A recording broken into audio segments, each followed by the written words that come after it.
अबोध बाल को ये रामचंद्र का समय जग का घोड़ा है। इसे पकड़ने का मतलब जानते हो? लड़ाई करना पड़ेगा। कुछ कहले तो हमने का मिठाई खाए खातिर बनल बनी जा कि चॉकलेट ले कोई बखिया दे छोड़ दे जा लड़ाई करो। शत्रुघ्न जी कहता रहे घोड़ा के संग लागो रहल कि बेटा उम्र के करो ख्याल, ए बेटा उम्र के करो ख्याल, बवाल तू अनेर करलो। उम्र के करो ख्याल, बवाल तू अनेर करलो।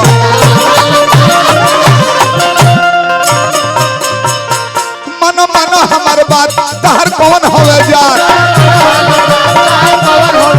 कल बोल बड़ो घात देखलो सेना के जमात। हे बोलो तहरा मुड़िया पर नाचत बाकाल, तहरा मुड़िया पर नाचत बाकाल, बवाल तू अनेर करे। बेटा उमर का करो ख्याल, बवाल तू अनेर करे।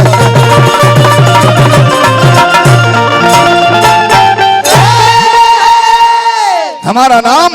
शत्रुघ्न है, जो शत्रु का हनन करता है उसे शत्रुघ्न बोलते हैं। लवण नामक असुर को मारने वाला है शत्रुघ्न। और तुम अबोध बालक, ना कोई सेना, न रथ चालक पालक, धरती पे विराजमान हो धनुष बाण लेकर और शत्रुघ्न से लड़ाई करोगे। कहलो कि मर तू लड़त नहीं खो, खाली बतियावता।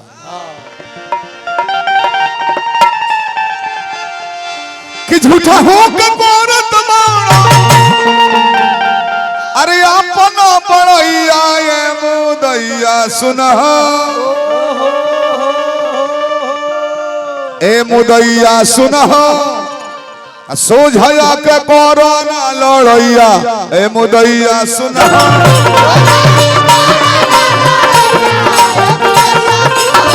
सोझया के कोरोना लड़ैया, ए मुदैया सुनह।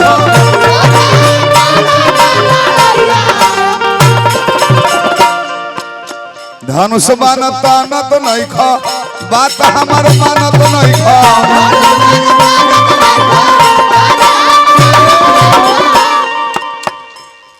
फिर तिवारी बाबा हमारे का आशीर्वाद दिले बने ब्रिज बाबा के गोड़ लगनी हमारा। धनुष मानत तानत नहीं खा, बात हमार मानत नहीं खा। युद्धया के ठानत नहीं खा, हमनी के जानत नहीं खा।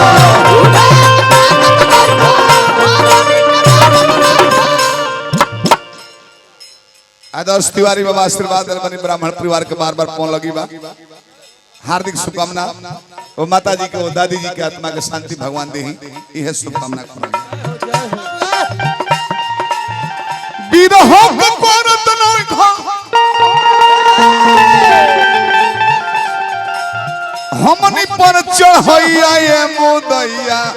सुनह।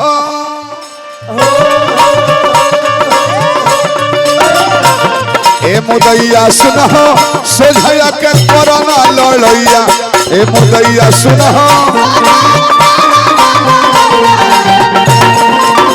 सोझया के कोरोना लड़ैया, ए मुदैया सुनह।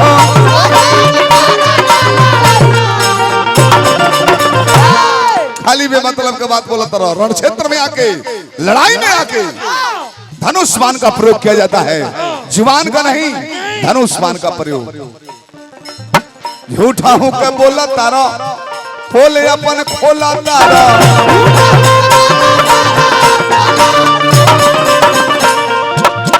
वैर भाव मोला तारा, बोला पर डोला तारा।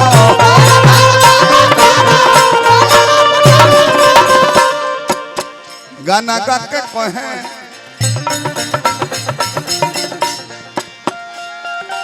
हारमोनिया खोला रहा। गाना गा के कहे अभी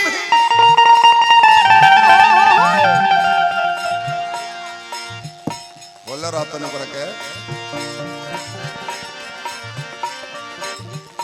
हेलो हेलो हेलो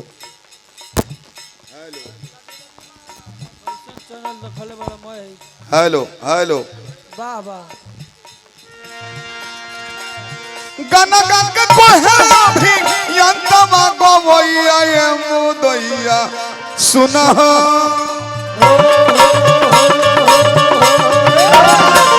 ए मुदैया सुना सोझाया के कोरोना लड़ैया ए मुदैया सुना सोझाया के कोरोना लड़ैया ए मुदैया सुना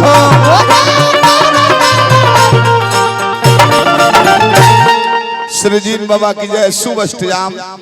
भैंसहा भीड़ा स्थान पर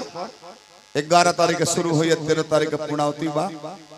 समस्त ग्रामीण जनता बंधु सलोना से पुरस्कार हमरा काइल बा। भगवान इंतजाम के सफल बनाई पुण्य प्रताप नगर के लोग में।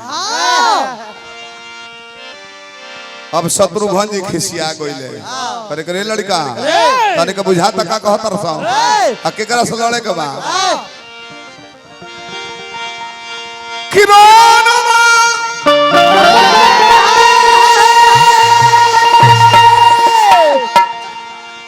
अरे रोनमा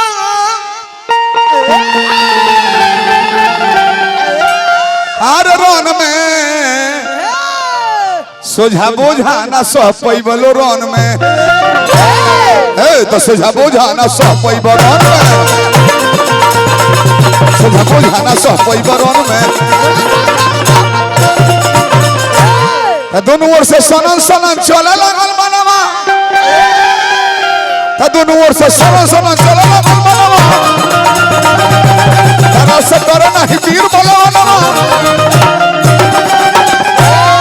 तले कूस एगो बाण मरले मलिकार। ये हमारा प्रसंग श्री रामचरितमानस से नहीं है। हमारा प्रसंग अध्यात्म रामायण वाल्मीकि रामायण आनंद रामायण तीनों का समन्वय कॉम्बिनेशन किया गया है इसमें। एगो बाण कूस मरले आ शत्रुघ्न जी गिर के रथ पर मूर्छित पलर जाते परले शत्रुघ्न उलझन में तो सोझा बोझा ना सह पैबो सोझा बोझा ना सह पैबो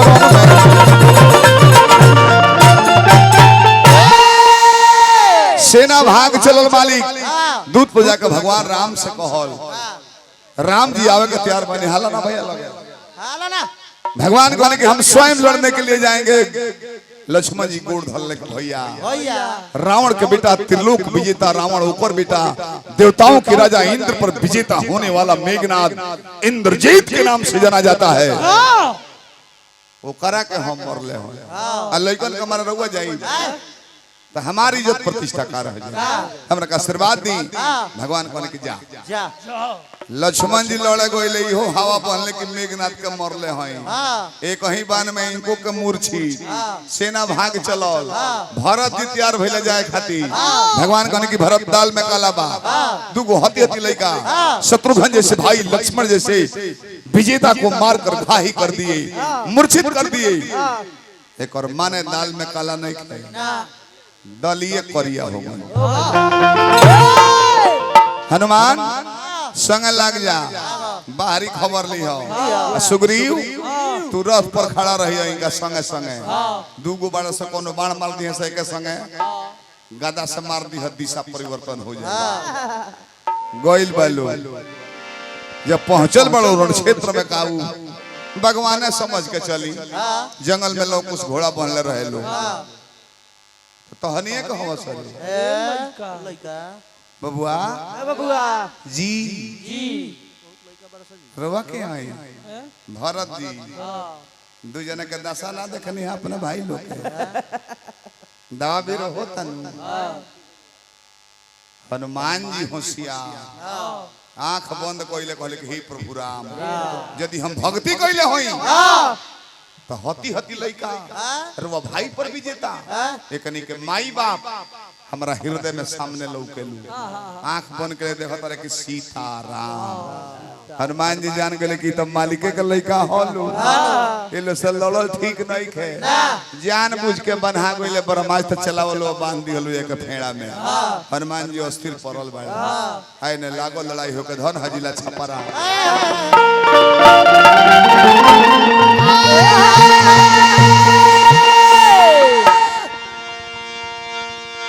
कि दोनों दल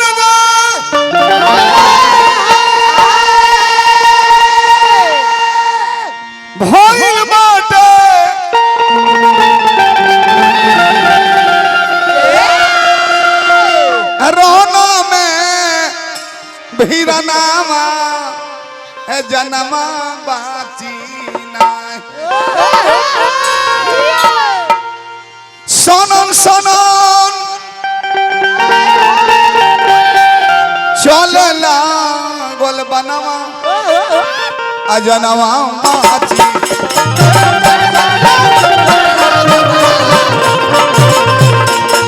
सनन सनन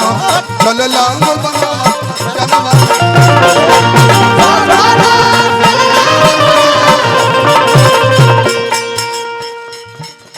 उज्जैन मेडिकल हॉल अंदर से पुरस्कार 100 रुपये बार बार प्रणाम करने हैं भोला दानी बनौला रहे फिर 1 रुपया पुरस्कार आई धन्यवाद अभिषेक बबरवा क्षेत्र के गांव के हम करो जहाँ पर 100 रुपया मिलता आवरी गांव में कोयला पर चाचा 1 लाइन पर सॉन्ग गाओ तले 2 पियो पर मन पर चढ़ल बड़े भोजपुरी गाँव में धन्यवाद है गांव के क्षेत्र के हम करो Balaji electricals house and industrial पुरस्कार दल बनी मैं 1 बार प्रणाम करते हैं भोला दानी बनौला कुछ देखल के रे है दू गो वीर बालू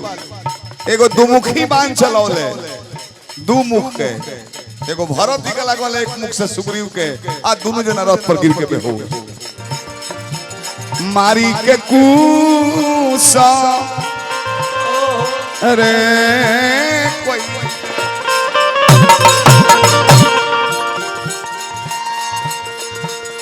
कि मारेगा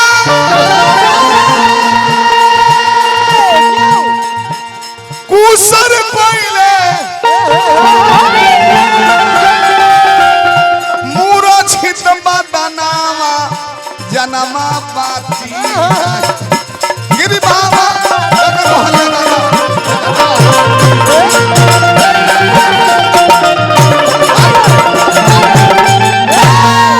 सेना जब भाग चलल दुनिया के मालिक राम स्वयं युद्ध स्थल में आयल बनी लोइकन का देखने तले नजर हनुमान जी पर पड़ो हनुमान तू बनहाइल बड़ो जबकि तहरा वरदान बा कि दुनिया के कोनो अस्त्र शस्त्र तरह के घाई नहीं के कर सकत तरह कोनो अस्त्र शस्त्र बांध नहीं कर सकत आ तू बनहाइल बड़ो बोले के मालिक हम अपन धर्म निभावता नहीं और वो अपन धर्म निभाए भगवान कहले कि बबुआ तालो के रूप रेखा तो ऐसा लागत नहीं के तू ही लोग कहले बड़ो जी तीनों भाई के घाई तू ही लोग कहले बड़ो जी हमार तो मन तार लो पर हथियार चलाओ के करत नहीं के त मनवा मोहता दे अरे रूपवा तोहार ए बबुआ लो हो ना हार लागल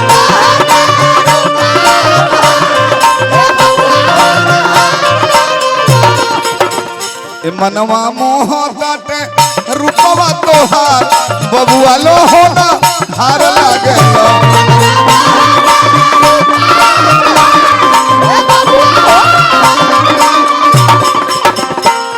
दूध मुहा बाला बालक तहर के हो परती पालो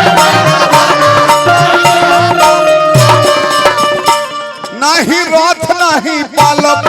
नहीं घोड़ा नहीं चालो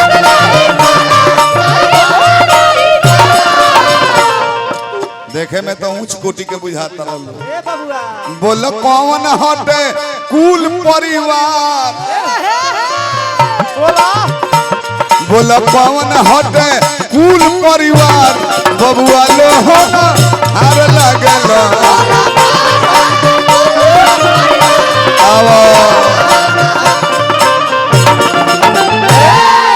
ए मर्दे हमने कुछ नहीं खींचे जाना लड़ाई करो भगवान कहने के बबुआ तहर नाम कहले कि हमार लो कुश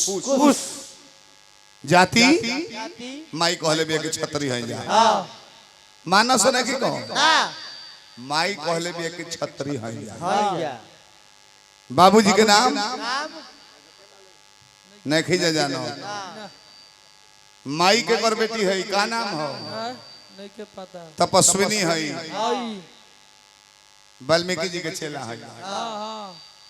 तहार नाम का राम। अरे राम वाल्मीकि बाबा हमने के रामायण लिखले बड़े आधा पढ़ले पढ़ले बनी जा वो तो तुम मर्यादा पुरुषोत्तम कहा था। ये बताओ कि जब अग्नि परीक्षा ले हलो तुम सीता जी के लंका में रावण के मारला के बाद अग्नि देवता स्वयं प्रकट भइले जरते आगे में सीता जी ढुक रहली आ स्वयं कहले कि पवित्र बड़ी लेके घरे होइला गर्भवती भइली आ 4 महीना के गर्भ रहे तू कौना मर्यादा पुरुषोत्तम के पालन कइले बड़े कौन धर्म है। एक धोबी के कहने से 4 महीने की गर्भवती नारी को आपने जंगल में भेज दिया कहीं वनवास में कहाँ है कहाँ नहीं है कैसे है आपको पता भी नहीं है। कौन धर्म है कहले कि बबुआ एगो पति के नाते ना हम राज धर्म का पालन कइले बानी। गलती चाहे प्रजा करे चाहे राजा का भाई करे चाहे राजा का मेहरारू करे प्रजा के संदेह हो गई तो प्रजा के हित में काम करे के चाहिए। हम राज धर्म का पालन कर लड़ाई करो हमने को उतना धर्म ना जानी ले जा भगवान खिसियाए लगनी जो चाहत नहीं कि लड़ी आ दोनों जना तनले वाला लो कुछ धनुष बाण तले वाल्मीकि बाबा आ गेल रे लइका के कर सलर तरस दुनिया के मालिक हैं अयोध्या के राजा हैं हमने के यहाँ के प्रजा हैं जा आ राजा से प्रजा लड़ेला धनुष बाण धर माफी मांगा माफी मांगवा के ने का मैंने बा घरे लौटल बालो सीता जी देखली कि लइका पसेना पसेना भइल बड़े सा बबुआ बड़ी देर को देला लो काहे बबुआ धनु गुप्ता जी पुरस्कार दल में हार्दिक प्रणाम। हालू के बात जगह ना कहल जाला हां भेटाइर ले हटा हरा देनी है ओहिंगा हालू में कहत लो लौकुस के माई रामचंद्र के घोड़ा छूटल लो सोमेघ जोग के अब जब सीता जी राम जी के नाम सुनली रोआ सिहर के कहली का भरल रे शत्रुघ्न जी संग रहले हां एके बाण में ले बीतनी हो जा अरे मार देल बड़ा सा ना माई गर्दन नहीं खिजा कटले ना हृदय में दवा बीरो होई ठीक हो जाई मूर्छित बालू तहनी के शत्रुघ्न पर हाथ उठौल लक्ष्मण आइले हां एके बाण में उठौंग गइले लक्ष्मणो पो उहे माई भरत दी दूगो ढढुआ बानर लेके आइले हां तो हनुमान जी के तो ब्रह्मास्त्र में बांध देनी हजा आ दो मुखी बान मरने जे भरत या सुग्रीव जी चित्ते गिरल हलो हनुमानो पर हाथ उठल उहे ना माई रामो जी आई रहले हां तान के खड़ा रहनी हजा तो वाल्मीकि जी के छोड़ा देले हां गुरुजी हाथले वाल्मीकि बाबा अब सीता जी हर हर वो तरीके तहनी के कर पर हाथ उठल कहलो कि माई हमने के विजेता हो कैल बन जा आ तू ही कहले बड़ो कि छत्री है जा छत्री धर्म का एक फर्ज बनता है लड़ाई में रण क्षेत्र में गर्दन कटवा के आए नहीं तो वीर गति को प्राप्त हो जाए नहीं तो विजेता बन के आए हम लोग विजेता बन के आए हैं आ तू आरती नहीं खुद दिखाओ और रुवत का है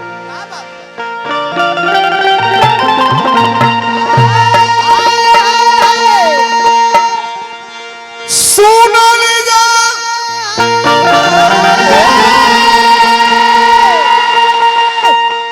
लोक बचनवा तनये नवा समीरावा घरे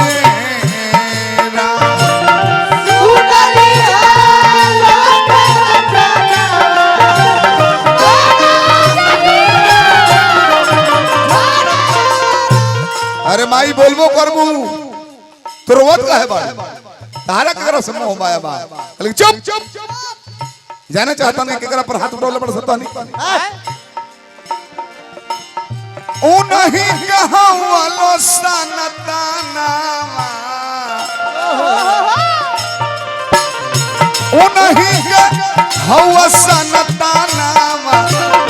नैनवा से नीरावा घरे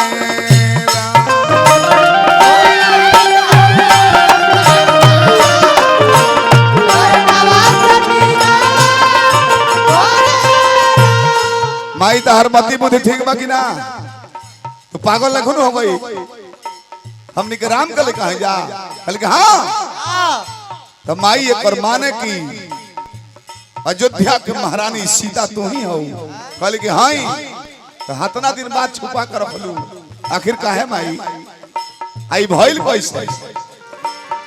कहली जानकी जी के बबुआ तेज दिहल हमरो सजनवा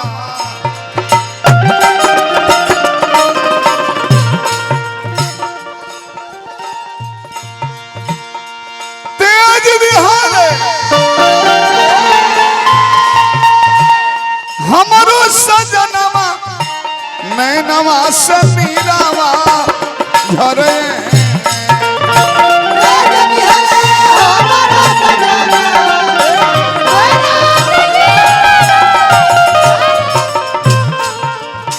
भवन छोड़ी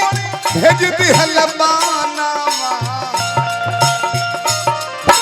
भवन छोड़ी भेज दिहल बानावा नैनवा से मीरावा झरे। अब जतने जानकी जी रोवत रही उतने लोग कुछ उतने वाल्मीकि जी बाद में वाल्मीकि जी रहे रोवाला से समस्या के हल हुई तब बहुत रोवत। राम जानते हैं कि तुम्हारी माता सीता सती है, धोबी के मन में बिछो है, तपस्वी रूप में जा सो पूरी अयोध्या में कहा ले पढ़ले बड़ा सो तो रावण बध सीता जी के अग्नि परीक्षा उजले पढ़ले बड़ा सो उतने जाके गाओ सो जाके पूरा अयोध्या में राम जन्म स्वयंवर सीता विवाह राम वनवास सारी प्रसंग लाइन से सुनाओ तो लोग को तक सही गाओ तार कि कैसे जानले साथ देती लइका केहू रोवला। लेकिन जब रावण वध के बाद सीता के अग्नि परीक्षा के प्रसंग कहे लगलू धोबी अलगे रोता पूरी प्रजा रोतिया दूत लो जाके कहल के वशिष्ठ बाबा अपना नगर में ऐसा दुगो लइका आइल बड़े सो कि सारी राम चर्चा सुनाओ तर सो बोलवा के राम चर्चा शुरू भइल उहे दशाए हुई जब सीता जी के अग्नि परीक्षा लागो लोग आवे जतने राम जी रोतनी लक्ष्मण भरत शत्रुघ्न वशिष्ठ बाबा जनक जी भी समाज में हाजिर रहले बेरा तीनों माता लो रोता चारों भाई राम जी रोता वार्तालाप चलता मालिक तले वाल्मीकि जी सीता जी के लेके आइल बाई पीछे बहुत हालामत निशांति बनाई 2 मिनट प्रसंग होइल बा कब सीता जी के लेके आइले राम जी दंडवत प्रणाम कइले बानी कि हे त्रिकालदर्शी आप सब कुछ जानते हैं हे वाल्मीकि महाराज आप अचानक दरबार में पधारे हैं। कहले कि हे राम मैंने जितना तपस्या किया है अगर झूठ बोलूं तो सारा सब तपस्या मेरा रद्द हो जाए। सीता गंगा जैसी पवित्र है इसे ग्रहण कर लो। कहले कि मालिक एगो पति के नाम है अभी अभी सीता का अपना लेकिन एगो राजा के नाते ना अगर सीता के हमारा संग रहे के बाद तो सारी प्रजा के सामने फिर एक बार अग्नि परीक्षा दी है तब इका के ग्रहण जे रामायण पढ़ले ना होई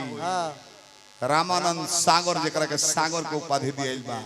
ओकर रामायण कम से कम देखले हो कम टीवी में सीता जी भर भर आंख लोर ले कहल कि ना स्वामी परीक्षा देत देत थाक गेल बा जन्म भइल बिना माई बाप के घोइला में से परीक्षा रहे शादी के बेरा 10-10 हजार वीर धनुष में हाथ लगावता रहे परीक्षा रहे बियाह शादी भाई ससुरा गइनी ना बाल ना बच्चा बनवास संग पति देव के गइनी परीक्षा रहे सीता हरण भइल परीक्षा रहे लक्ष्मण के शक्तिवान लागल रोवत रोवत परले बीत गए रहे देवी देवता के गोहरावत परीक्षा रहे सबसे बड़ परीक्षा तब आई जब एगो पति जे हर श्वासा में बस रहले आऊ कहले कि हम सीता का परीक्षा ले पराया पुरुष की यहाँ रहल बाड़ी सतीत्व में हमरा दाग लागे लागे हो गइल वो परीक्षा रहे अब ना स्वामी बिलह के कहता कि विपत्तिया में डोलले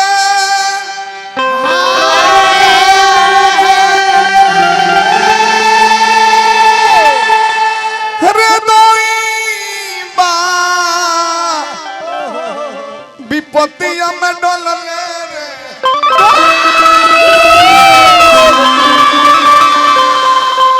ए अबला अवरतिया के विपत्तिया में डोलले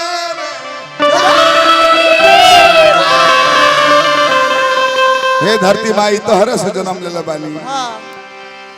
मांगो तानी है भिक्षा हो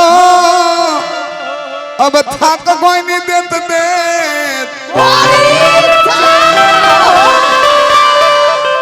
अब फाटो माई धरतिया विपत्तिया में डोलले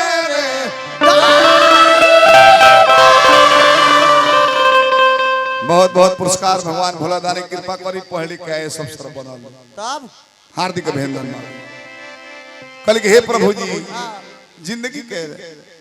नाव डूबे वाले भी संगत छूटता अंतिम इच्छा ना पूछो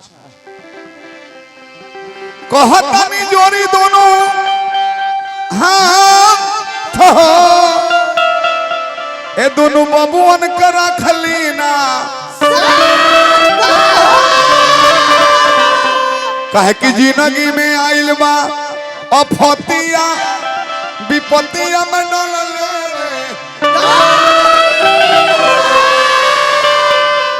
सारी प्रजा देखो था मालिक बीच दरार परल दरबार में धरती फाट गईली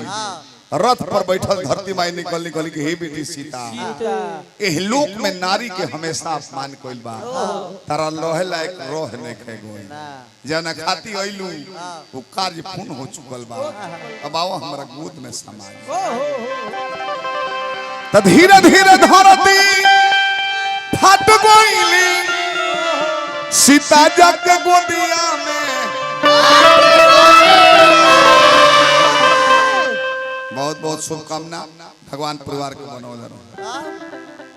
पागल जैसन भइल सब कर अरे मोतिया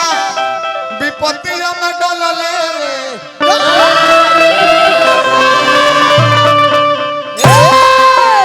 सारी प्रजा के लोग देखता मालिक भगवान राम चारों भाई भी देखता नहीं लोग धरती माई के गोद में सीता गईली आ सीता माई सहित धरती जी फिर पताल में चल गई बड़ी रथ सहित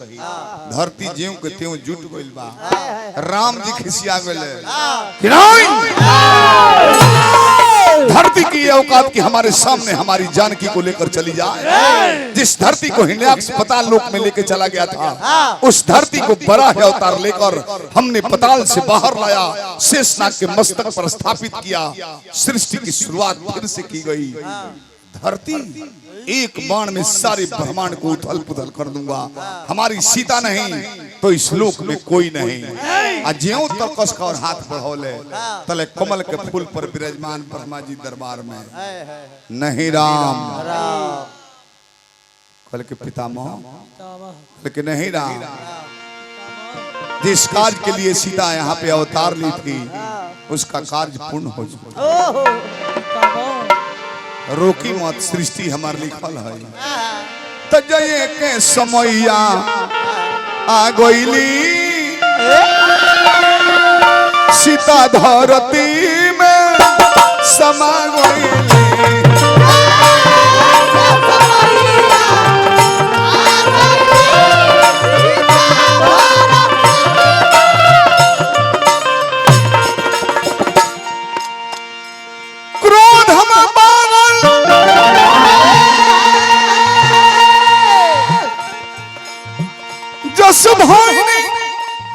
प्रभु श्री राम सारा धरती के काम आजू को देव तमाम धर्मा जी कहने की ना राम तहार पत्नी ना गईली तहरो से कहतन कि हे प्रभु जी रो रो जाके समैया नजदीक का गईली जाके समैया नजदीक का गईली सीता धरती में समा गईली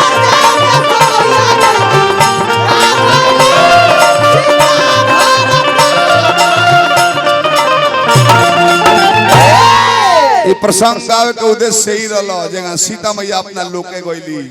ये माई के भी ऊंच लोक मिले प्रसंग तने अच्छा लागल होके एगो ताली बजा दी यहाँ का तो कहे कि हम खड़ा भइल बन तो